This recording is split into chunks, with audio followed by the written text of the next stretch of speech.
આગળ વધે બીજા મહત્વના મુદ્દા પર અને આ મુદ્દો જોડાયેલો છે અમરેલી લેટર કાંડ. નિર્લિપ્ત રાય એક્શનમાં છે. છેલ્લા 48 કલાકથી એસએમસીના વડા જેમને આ લેટર કાંડની તપાસ સોંપવામાં આવી છે. નિર્લિપ્ત રાય તપાસ કરી રહ્યા છે. ગઈકાલે પણ ઘણા બધા લોકોના નિવેદન લીધા હતા. પાયલ ગોટીની 4 કલાક સુધી પૂછપરછ કરવામાં આવી હતી. આ કેસમાં જેમણે ફરિયાદ કરી હતી તેવા કિશન કાનપરિયા તેમની પણ તપાસ થઈ હતી. કેટલાક પોલીસ કર્મીની પણ તપાસ થઈ.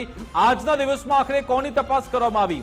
આ કેસમાં જે લોકો જેલમાં બંધ છે, જે મુખ્ય જેમના ઓફિસમાંથી લેટર લખવામાં આવ્યું હતું તેવા મનીષભાઈ, તેમની જેલમાં જઈને પૂછપરછ કરવામાં આવી તેવી પણ સૂત્રો તરફથી જાણકારી મળી છે. પરંતુ અમરેલીનું જે સર્કિટ હાઉસ છે આજે સાંજે 4 વાગ્યા સુધી બુક કરવામાં આવ્યું હતું અને હવે સમાચાર એ મળ્યા છે કે 48 કલાક બાદ નિર્લિપ્ત રાય અહીંયાથી રવાના થઈ ચૂક્યા છે તેવી જાણકારી મળી છે. ગઈકાલે પણ આપણે બતાવ્યું હતું કે 25 થી 26 લોકોનો સ્ટાફ નિર્લિપ્ત રાય ત્યાં લઈને પહોંચ્યા હતા અને ન માત્ર ત્યાંના સ્થાનિક લેવલના જે નેતાઓ છે, ન માત્ર પોલીસ કર્મીઓ, પરંતુ કેટલાક એવા જે તેમના સૂત્રો છે તેમને પણ બોલાવીને તપાસ કરવામાં આવી હતી.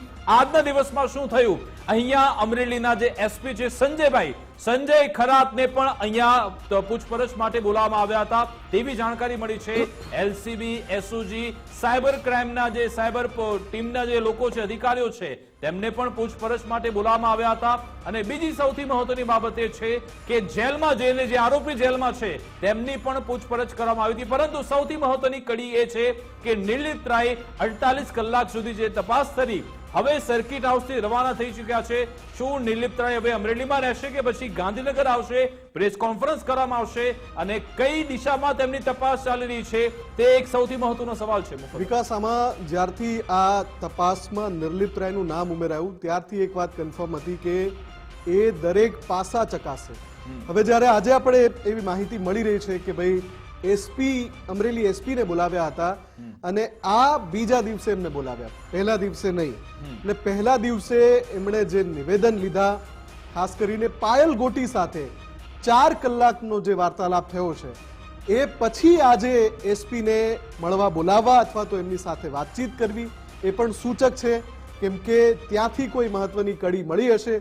બીજું કે જે પાયલ ગોટીએ જે મુદ્દાઓ કહ્યા છે એની સાથે ક્રોસ વેરિફિકેશન કરવા માટે પણ કદાચ આજે 3 આરોપીઓ છે એમના નિવેદન લેવાયા હોય.